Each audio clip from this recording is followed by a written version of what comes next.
And I remember an investor who came, we were on call for some time, and he's like, yeah, we're going to do this deal. We're going to do this deal.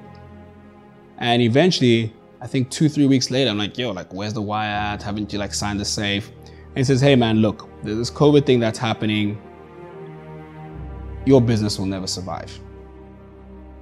They reached out randomly and said, hey, can we please change all of our rides from 10 p.m. to 6 p.m.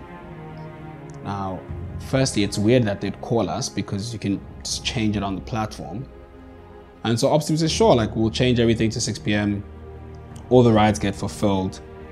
And as the last ride is completed, they fire everyone and the company shuts down. I did not know whether to laugh, to cry, to celebrate, or wake up from this dream that I thought I was having.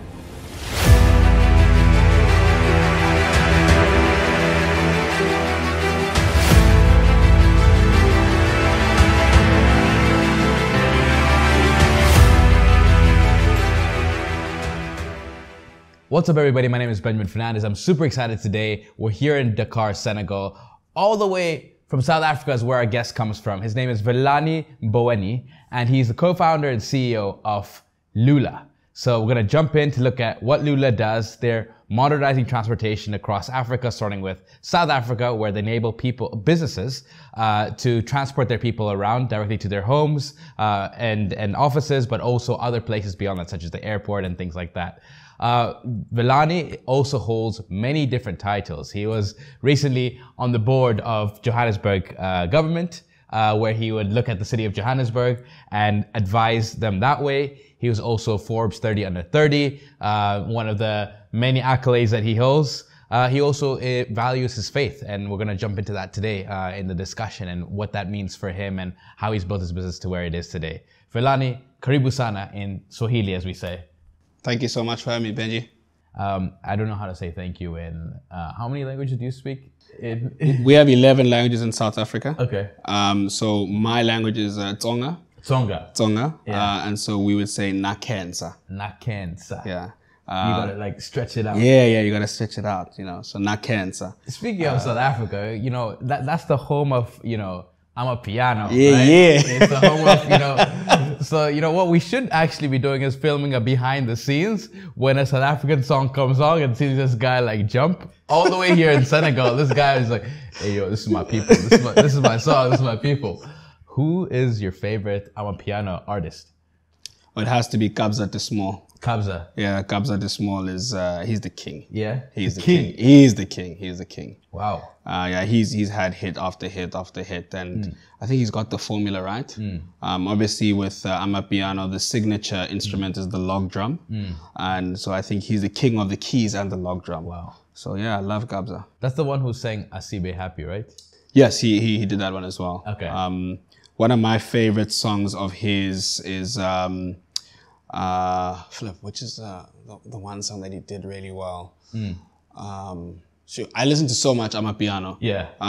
There's a couple of jams that I like. I mean, there's a song called Adiwele. There's a song called Uzozi Sola. Yeah. So you're gonna show us how to. Like, oh yeah, I'm gonna show you how to do it. Yeah. I'm gonna show you how to do it. Guys, if you want exclusive tips on how to dance, Amapiano, follow Velani. I heard he even hosted at the office too. So if you guys work at LULA and aren't seeing this, let me know, because like I want to make sure that I see these exclusive videos of Velani dancing and teaching the whole squad how to move. He saw me dance. He's like, bro, what are you doing? Like, I wasn't blessed in that department, but we move. Literally, no pun intended. Yeah.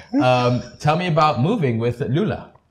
Yeah, so LULA was really founded on the basis of, without access to transportation, you cannot access economic opportunities. And without those opportunities, you cannot solve poverty, unemployment, and inequality.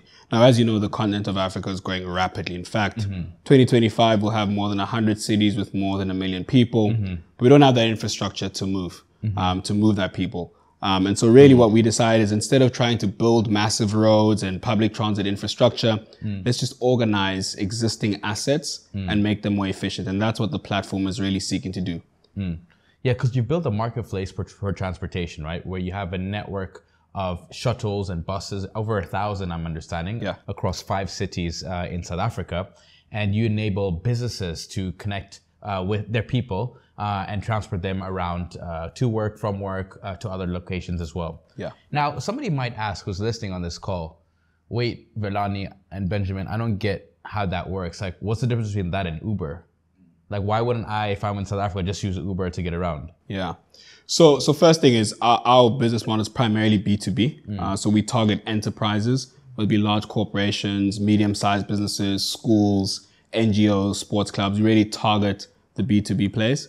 The second thing is that we really emphasize larger vehicles. So whilst your Ubers and Bolts may do anything with 4 seats up to 6 seats, we start from 6 seats up to 22 seats and everything and beyond, as well as a fleet of luxury vehicles. And in the ride-hailing industry, your on-demand players are usually about the cheapest ride and the quickest ride, whereas in our industry, we're really about the most reliable ride and the most stable ride. So a business, if they're sending Benji from Kenya to Cape Town, they're not really worried about how quickly a vehicle will come to pick you up or how cheap it will be. They just want to know that it will show up and that it will be of quality. So those are some of the key differentiators about our business. And ultimately, we try and emphasize shared mobility. So LULA is really the platform where businesses want to move a lot of people. So at least 3-4 people at one go, as opposed to an Uber or Bolt where it's usually about one person on a single ride. So let's take a step back. I want to hear about Velani, young Velani, like running the streets in South Africa. Tell me about young Velani. Yeah. So young Velani was... Where did you grow up? What's the background? Yeah. Yeah. So young Velani was always a curious cat. Very, very inquisitive, asking questions nonstop. I grew up in Johannesburg. I currently reside in Cape Town.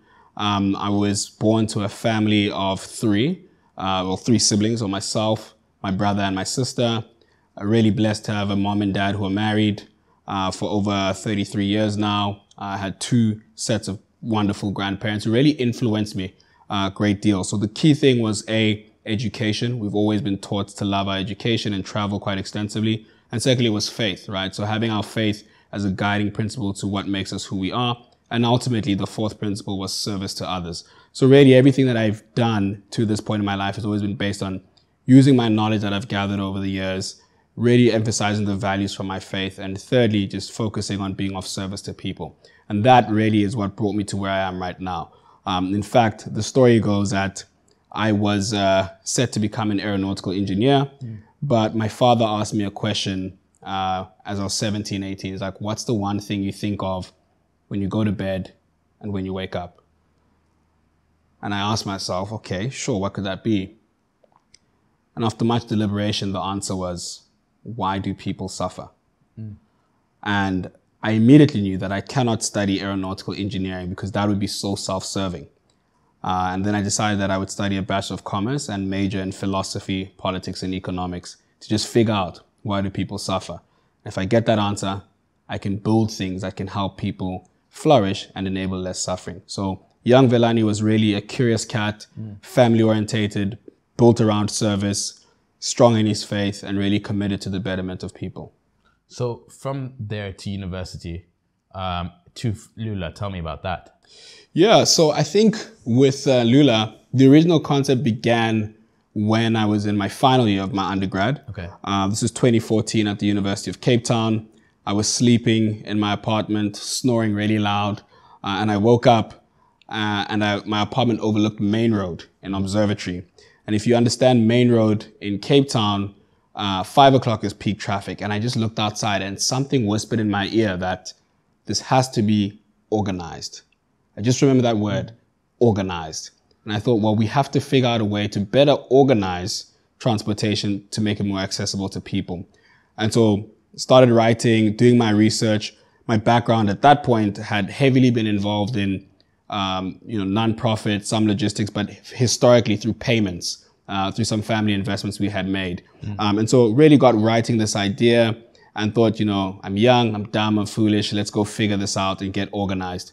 And really then decided to solve the problem in a B2G model. So how could you B2G connect? is business to government. Business to government, correct. Yeah. So business to government model where we try to integrate buses, trains, taxis, cabs, whatever, and put them in one platform. But that ultimately failed after 4 years. So, wow, failed after 4 years. Yeah. So you started this fresh from uni. Yes. And how do you even get the mental confidence fresh from uni, 20, 21 years old, okay, cool, you know what? I'm not gonna, you see all your friends go working at, because you study economics, probably banking jobs or so on. And you're like, you know what? I'm actually gonna are you from a family of entrepreneurs, or did people push you or encourage you to even look at it? I think the one thing that was very, very clear in my relationship with my family is that they had a great sense of trust in my ability to be responsible with whatever was put in my hands. And this started way back when I was in grade 1. Teachers used to send me to go to their bags and get money and go buy stuff in the tuck shop. And I'd always come back with change, and it would be accurate change. And that taught me a principle about integrity. So my family had always had a lot of faith in my ability to be a good steward of resources. So my parents really thought that, look, he's young enough to try something. And if it doesn't work, he can always fall back on other jobs that may be available within their network. The second thing is that, yes, my late grandfather was an entrepreneur, came from abject poverty, built himself up from absolutely nothing to eventually listing his company in 1994 in South Africa. So I always had that belief that genetically I could go from having absolutely nothing to build something meaningful. Both my parents are involved in business. My dad's a doctor, my mom's a teacher, but they all eventually moved into business. But ultimately what also happened is because you don't start a company and then everything and everything's like panning out. I studied 2 more degrees after my undergrad whilst doing LULA on the side. Wow. And I think eventually I thought, well, this thing has some legs. I'm literally going to risk it all and take the jump. And of course, when I took the jump, I thought I was there. And in hindsight, I realized just how far I was from actually having a business. So you said you worked on this business to government model for 4 years. Correct. And then you mentioned that it failed. Yeah. And then you had to pivot the business. Correct. Talk to me about pivoting. Sure. So to paint the picture, it's around mid 2018. I'd finished studying the 3 degrees I had done before that. By the way, Velani has more degrees than a protractor. This man. So I finished studying. This whole B2G thing wasn't really making sense. We had operators who were signing up. They were going to commit, but kept getting us delayed. We had outsourced our tech. Things weren't working. And I just ran out of money. And then a group of friends of mine who were all doctors came and said, hey, Vals, you're the only one who understands anything financial. And, we started working. So here's some money to try again. I said, okay. Got into startup bootcamp program. That helped us pivot because, again, when you start a company, you think you know everything or you think you have it figured out. But when you go through programs like Startup Bootcamp, YC, you really get that kind of framework to think about things differently. So B2G never worked, right? We had commitments, we had a way of understanding things, but just the way the lay of the land worked, that was never really going to take off. And so we thought, let's do a B2B2C model. And at that point, the whole view was, hey, let's take all these vans, create these routes that people and companies can offer to their employees and individuals can pay per seat. We thought that would have been a really, really attractive solution because it came out about 80% cheaper than an Uber ride. But the trick is the economics behind that is you only start to make profit once at least 3 people are on a ride. And so if you have 2 people on a ride, you can't tell those 2 people hey, we're not going to honor the ride because we need 1 more person. That's part and parcel of why carpooling in general sense doesn't always work out. So that just did not make sense because we had to end up subsidizing empty seats. And one of our competitors in the market has had that challenge. I won't mention the name, but that is one of the key challenges about having to pay for rides that are empty. And so we quickly decided to move away from B2B to C and really focus on our B2B. Ultimately, another component of that is when you're doing any direct to consumer, especially in the South African context, your platform then becomes a lot more susceptible to crime. Yeah. So if an individual books a van and wants to go to a township at midnight, they could be up to no good. And so in the B2B, it's a more controlled, more safe environment and actively protects our drivers. And you've signed up 250 businesses now in the B2B space across 5 cities in South Africa. Tell me about, you're going through a pivot journey. Now, many people on your team might not understand the decision to pivot or might not support it. They might be like, you know what, Velani, I joined LULA because I wanted to do B2G stuff, and now we're moving to B2B2C, and then now we're moving again to B2B. And it might be emotionally draining for them or frustrating. How do you navigate those conversations with your team and say, you know what, guys, this is what I think we should do? Yeah, I think in 2019 especially, 2019 was really where we're really trying to strike the balance between B2B2C and B2B or just B2B. And people in my team were quite vocal about why are we doing these things? Why does it really matter? And for me, I really had to emphasize that we need to fall in love with the problem and not the solution. Because if you fall in love with the solution, you may miss out on an incredible opportunity to solve the problem differently. And so having to repeat myself and say, this is why we started. This is the overall mission. That whether you do it in B2G, B2B2C, or B2B, as long as you are still sticking to that mission of providing access to economic opportunities through transportation, you're still sticking with the DNA of the business. So having to remind people about the why we began was super important, as well as also understanding what is the credibility or the merit of this new approach. So having to tell the guy that, hey, listen, under B2B2C, we're losing money with every single ride. We're not, we can't afford to keep subsidizing empty seats. And taking through the B2B model, say, well, look, sales cycles may be longer, but once you nail the business, it's recurring revenue. And it helps us grow. So that's been how we navigate the conversations primarily. So this is 2019. LULA's raised a seed round. Velani is one of the only Black South African men who have raised over $1 million during this time period as all this is going on. And then 2020 happens. Your business is in transportation and the pandemic happens. And South Africa has this massive lockdown and your entire business relies on people moving. And the lockdown happens. What happens to the business then? Man. So I could talk about this for a while. And I think when I reflect on COVID-19 and our business, I'm reminded of a poem called Footprints in the Sand. I don't know if you've ever read that poem, but if you get time, do check that Footprints in the Sand poem out. But I'll take you to the beginning of COVID, or rather, let's say when this COVID thing started brewing in China, I was going to the East and trying to figure out if it was going to hit home. And I remember an investor who we were on call for some time and he's like, yeah, we're going to do this deal. We're going to do this deal. And eventually, I think 2-3 weeks later, I'm like, yo, where's the wire at? Haven't you signed the safe? And he says, hey man, look, there's this COVID thing that's happening. Your business will never survive. Once this COVID thing's here, no companies will ever need to move. So you met this investor who was about to invest money into your business and the pandemic happens and your transportation business in South Africa and they say, your business will never survive. What is your reaction to that? Well, my first reaction was, firstly, complete shock because I was waiting to complete payroll. We were running out of cash and I told the team, hey, listen, don't worry, we're good. And now I have to go back on my word and not just go back on my word, but have to tell them the inevitable that, hey, look, we're running out of money. And so that was great shock. I had great disbelief. In fact, I was slightly pissed off that someone has the audacity to tell me my business will never survive. Obviously, by the grace of God, we survived and did not just survive, but we thrived actually in that period.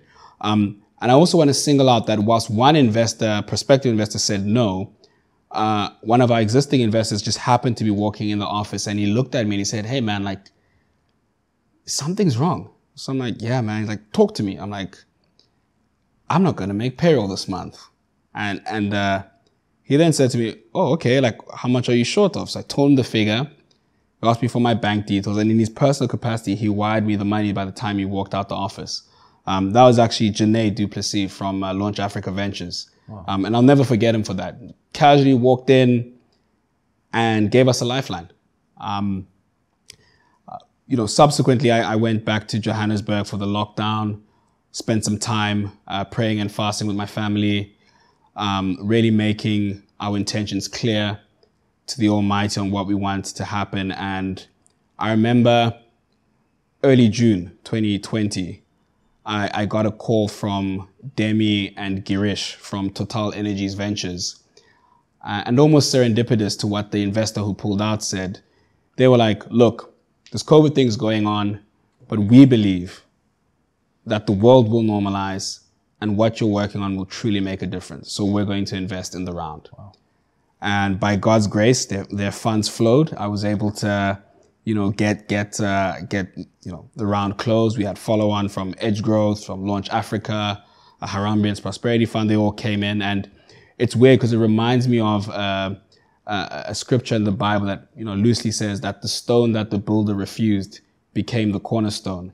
And I think that story about being knocked down and someone having the audacity to tell me that your business will never survive eventually became a business that actually grew 5x during the pandemic. Wow. We launched a SaaS version of the platform to help existing transport companies. Mm-hmm. We did a delivery play in the interim, and by God's grace, we made it out. Wow. So 2020 happens, you made it out, and then the business continues to grow. As you've grown the business, you've hired many people across many different cities in South Africa. And what is your biggest lessons that you've seen yourself learn about bringing people onto your business? Yeah, I think people will always be the most complicated part of a business because you can't control people and people are complicated. So there's a couple of things I've learned in the journey. The first is don't hire your friends. Don't hire your friends. Don't hire your friends. Okay, why? Well, chances are your friendship won't survive, especially if it doesn't work out. So don't hire your friends. Secondly, don't hire your friends' friends because your friend's credibility will suffer if that does not work out. And ultimately, please always do your due diligence. So if Benji refers someone to me, just because Benji referred that person to me does not mean that that person is a good fit. And also does not mean that you're obligated to give that person a job. Right? So really just watch how you go about hiring. And really, it's really important to hire people on merit rather than, this person worked at this company before, so they must be good. And I'd also say hire people who are better than you. Not necessarily people who think they are better than you. Right? So the devil is in the detail, understanding the merits of hiring. And if you can use recruitment agencies, the fees may seem high initially, but it's actually better than the cost of having to let someone go, at least in the South African market, because you can't just fire someone. I think, again, on the people side, it's very important to make it clear what your expectation is of the person when hiring. You really, in your interview process, want to use as many practical examples of the job that this person would have to do rather than just appealing to where they come from. Look, if I could tell you about how many bad apples I've had building this business, we'd be here for hours. Yeah. But if essentially, being clear with people, having to repeat yourself what's important, having OKRs, which is objectives and key results, having metrics in which people can be measured on really, really helps. I've had incidences where some people work really hard, but because someone else maybe came from a big name brand, you maybe treat them better. And the people can see. People can see that, hey, because someone worked at Uber or Bolt, you're treating them better because this person who's just out of university and putting in the hard work does not have that reputation. It's really important to, treat people equally and just make sure that you're measuring them on what matters. I'm saying this because I'm really open with the mistakes I've made. And I really want to share that with the world and the viewers so that they don't make the mistakes I've made. Because the one thing we don't have enough of is time. So those are some of the key lessons I've learned dealing with people. Your first one, you said, don't hire your friends. Did you lose a friend during your process at LULA? Definitely. What happened? I think it was very hard to separate the friendship from the business. One of the things you'll know as an entrepreneur is you have to have a high resilience threshold.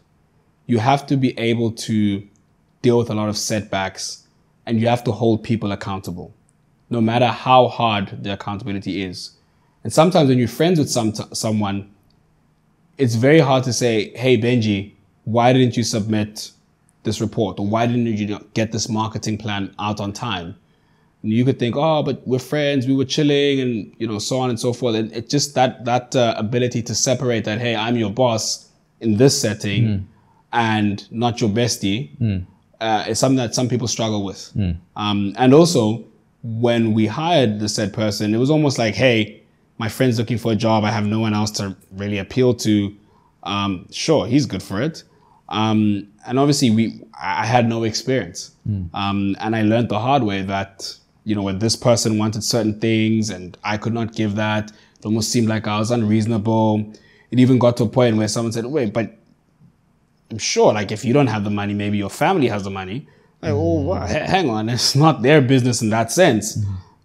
So, I mean, I wasn't earning a salary. This person wanted a big salary. It's just complicated. And we amicably parted ways, but, it's not like we said, hey, we're not friends anymore, but we've hardly spoken since that day. And we used to speak every single day, even prior to working together. So it was one of those things where you lost a friend and sad about it.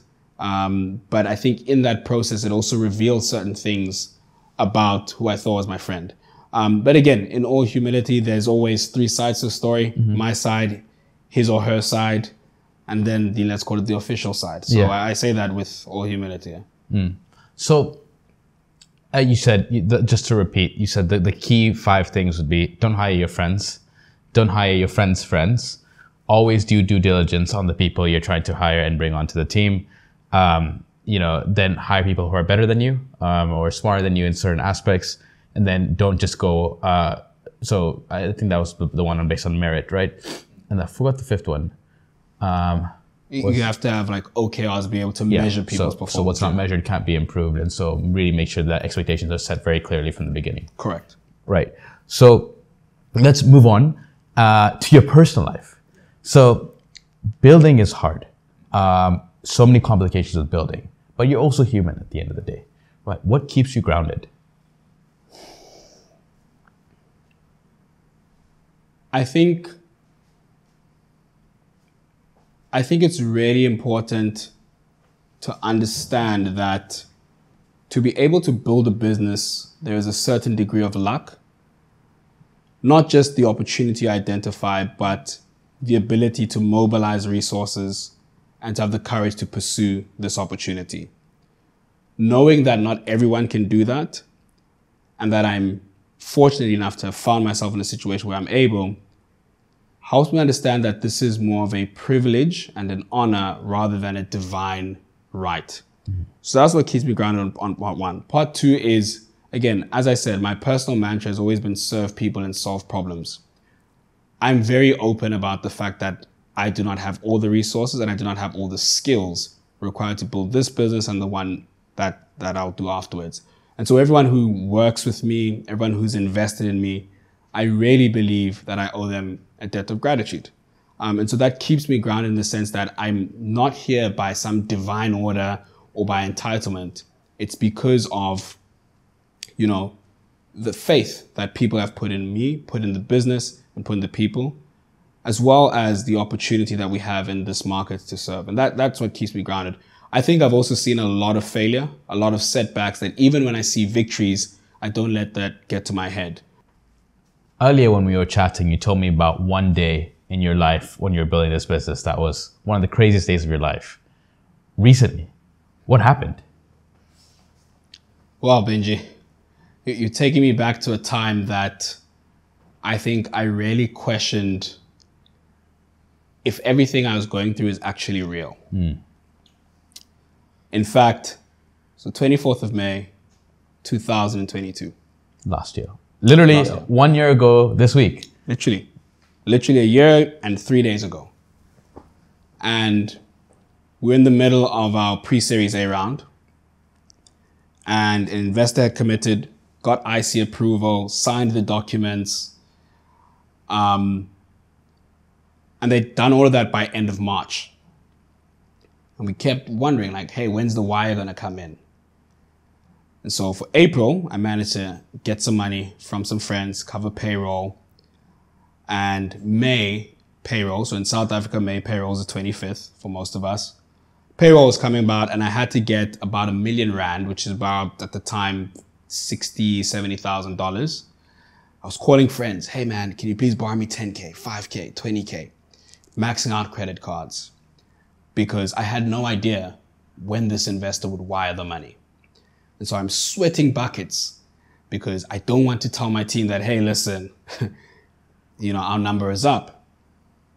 And I recall that I went to bed, I prayed, I said, Lord, you're faithful, please cover my back.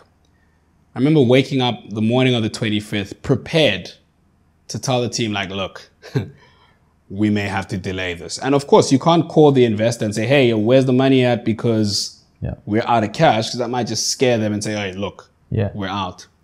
I remember picking up my phone and that notification from the bank came through. It was quite a large sum of money. I actually took a screenshot of how many zeros were there. And I was like, yes, I can finally make payroll. And I was like so excited, told my co-founder, told my senior manager, like, hey, we're good to process payroll. We did that successfully. And I was really excited. But at the same time, our biggest customer called our operations team. This is the same day? Same day. Couple of hours later. Same day, couple of hours. So payroll ran by like 10 a.m., 12 p.m. Payroll ran, we're all super duper happy, like cool, like our biggest problem, has been resolved. And our biggest customer at the time, they were a delivery business. We serviced over 28 of their warehouses across South Africa doing rides for their employees, growing at 30% month on month. This customer paid on time, literally a unicorn opportunity. They reached out randomly and said, hey, can we please change all of our rides from 10 p.m. to 6 p.m. Now, firstly, it's weird that they'd call us because you can just change it on the platform. And so Ops team says, sure, like we'll change everything to 6 p.m. All the rides get fulfilled. And as the last ride is completed, they fire everyone and the company shuts down. Wow. Shuts down. They file for voluntary liquidation. Millions of rands of revenue owed to us. And we haven't received any of that money over a year later. As they went into liquidation, I think maybe 2 or 3% of the outstanding invoices were paid to us, which is even lower than our take rate. And it was hard because we're in the middle of a round, our revenue is growing rapidly. And this customer at the time, I think, concentrated about 60% of our monthly recurring revenue. Wow. You're in the middle of a raise, you're growing rapidly, and then all of a sudden, pew, and you have to dig deep into your soul and pick yourself up and encourage your team. And I sat there and I reflected at the end of the day. I nearly missed payroll, but I got that sorted. And as I was about to celebrate, this even bigger issue mounted, where the biggest customer churns. It's putting strain on my raise. It's going to be hard to motivate investors. It's going to be so hard to get this thing off the table. I did not know whether to laugh, to cry, to celebrate, or wake up from this dream that I thought I was having. And to this day, that day, 24th of May, 2022, will never make sense to me.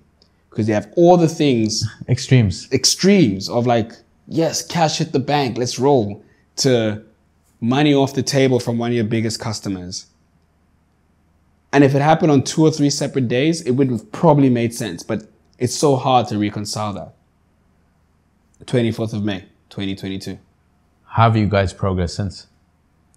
Look, the raise had taken a little bit longer than we anticipated. We've gotten back to the levels revenue-wise of where we were tracking with that customer. We've also learned about concentration risk. So my fundamental rule is that I want us to have a position where the business has no single customer that accounts for more than 10% of our revenue, just so that we build in that buffer on how, our revenues are basically insured.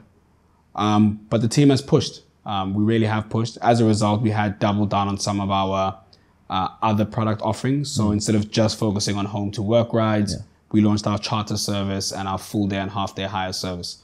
So we've gone back to those pre-revenue, I won't mention the company's name, but the pre-churn days. And so, yeah, we're soldiering on. At the end of that financial year, we were up 3x from the previous year, which is still good. It does not help that there's a global recession and there's a venture winter, but you know, we're resilient. We put in our hard yards, and I think we have a great team that understands the big picture. So building a company and trying to have a personal life, how has the business affected your personal life, and how do you balance the two?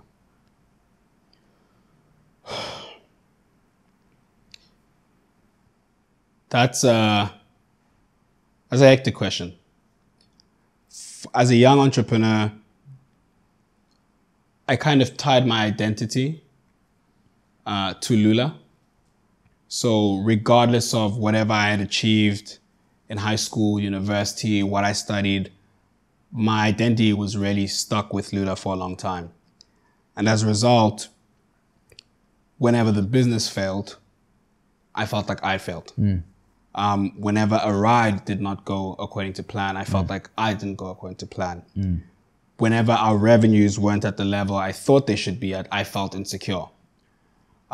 So the identity issue had played its part. But obviously you grow and you mature. And what I then thought about was, how can I divorce myself from the business? Because at the end of the day, even on paper, I'm just an employee and a director of the business. I am not the business. And so two things I picked up quite meaningfully. I've always been quite an avid football or soccer player from a very young age. And so I joined a club in Cape Town that is in a competitive league. And so we play 3-4 times a week.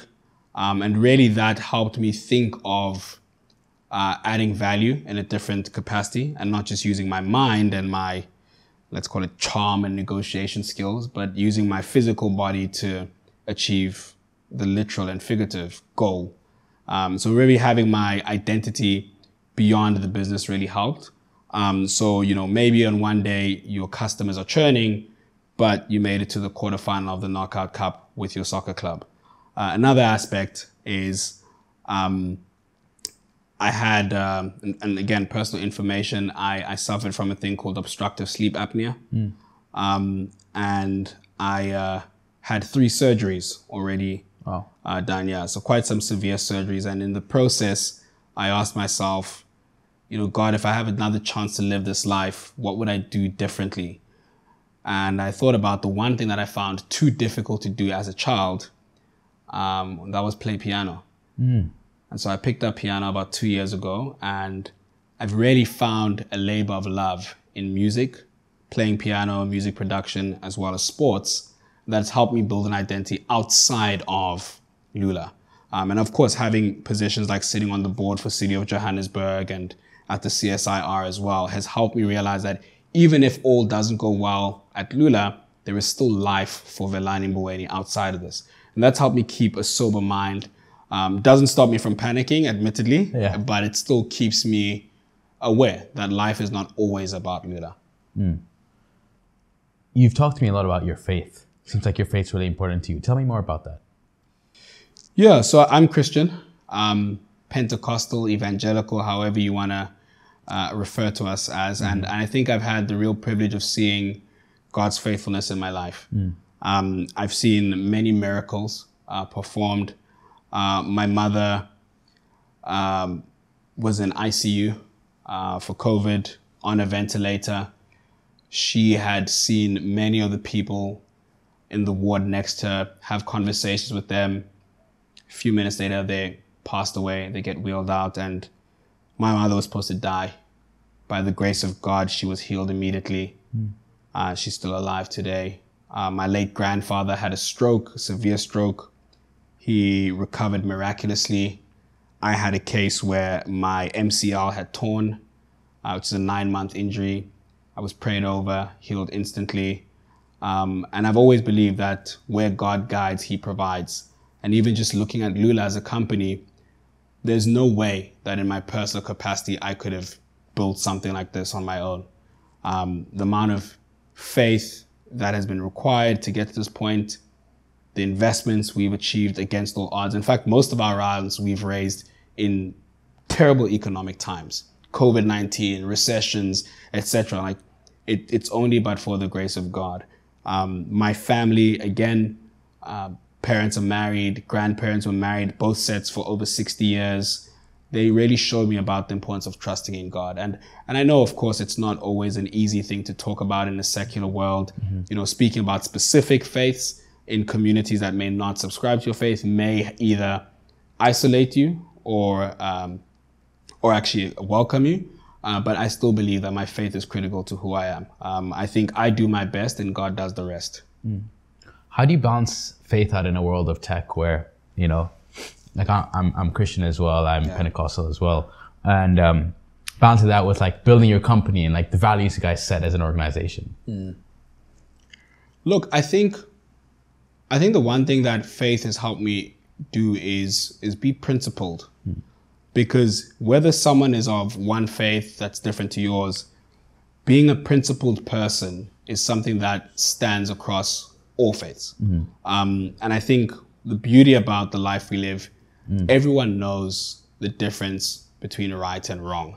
Everyone knows what's a good decision, what's a bad decision, what's a popular decision, and what is the right decision. And I think having had my faith has always ensured that I do things in a disciplined way. I don't cut corners, keep things above board, and always honor my word. And that's one thing that I think has actually helped us stand apart, because transportation is a very complicated industry, very complicated.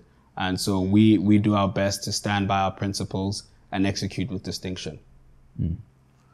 All right, we're going to switch to some fun quick fire question. You love football, is what I'm hearing. Yeah. Very important question. Messi or Ronaldo? For me, this is an easy question. Yeah? It's a very easy question. Answer correctly, please. There's only one GOAT, and that GOAT is Cristiano Ronaldo. Hey, give me a hand. That's it. Thank you. Thank you. And that's really because I think hard work beats talent any single day. Hard work beats talent. And Ronaldo at 38 is disciplined. He works hard, regardless of what anyone says. And no shade against Messi. I think Messi is great talent. He has, his size gives him a lower center of gravity, which naturally means he'll beat a lot of the defenders. But Ronaldo has just shown that hard work is key. And I value hard work, and I value someone who just stands on their principle. And he seems quite gracious and principled in everything that he does. So you've been to many African countries. Today we're in Senegal. What's your favorite African dish? Look, I think I'd always battle between the battle between Ghana Jollof and Nigerian Jollof. But being in Dakar, Senegal showed me that Ghana and Nigeria are really just fighting for second place. Because Senegalese Jollof is the alpha. So I would definitely say some Senegalese Jollof, some Ghanaian fried plantain, and probably some boerewors from South Africa. Wow. I'm a Pan-Africanist, what's dish. boerewors? It's literally translated means farmer sausage. Okay. So it's it's a type of beef sausage. Yeah. You can get in beef or lamb. So I think boerewors, particularly what we call bride meat. So braai is a barbecue. Yeah. So I'd have some bride boerewors, some fried plantain from Ghana, and we call it chips in Senegal. So that Senegalese jollof and a nice cold Fanta orange. Yeah. Yo, this guy didn't even mention a single East African dish and called himself Pan-African. Okay, nyama choma. We can put some nyama choma on the plate, man. There we go. He had to balance it out. Balance it out with one thing. Cool. Another quick fire question. Favorite city in the world? Apart from South Africa, any place in South Africa? That's a very hard question. Favorite city in the entire world? You know, I really liked Singapore. I liked Singapore because of how organized it is. I liked the food. And I liked the story of Singapore. Under the leadership of Lee Kuan Yew, I really liked Singapore. I would definitely also add, there's a place in Spain called Marbella. I went there with my family back in 2010. nice coastal city, very quiet, and just really like beautiful. I like to hang out in cities that are very quiet and not too busy. So I'd say, yeah, Singapore, Marbella, Spain. Yeah, those are my favorite cities. Of course, Cape Town, without saying. But yeah, those are my favorite cities. Do you have any people that if you were to meet that really inspire you in the tech space and you had to pick to have dinner with, two of them, which two would you pick? In the tech space? Look, there's one who was on my bucket list that I actually had the privilege of hosting for dinner. Wow. Yeah, so that was actually Ben Horowitz. You met Ben Horowitz? Yeah, back in California, 2020. Wow. January 2020, through the Harambeans. Was very, very great. So Ben Horowitz from Andreessen Horowitz. I would say, as it stands right now, I would love to have a conversation with, Travis Kalanick from Uber, actually, or former Uber. Yeah, just understanding just some of the things he had done and how he built the business he's built. I would definitely love to have a conversation with, I mean, Elon for sure. Yeah. But I think if I just had to narrow it down onto tech, like, yeah, I'll just say Elon. Yeah, let's do Elon. Elon and Travis. Yeah, Elon and Travis. Nice. Hopefully they don't fight each other, but Elon and Travis would be good. Yeah, and again, these are, I'd say, people I haven't already had the privilege to engage with over dinner. Velani, what matters to you most in life and why?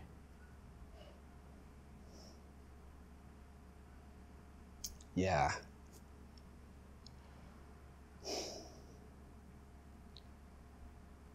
Three things.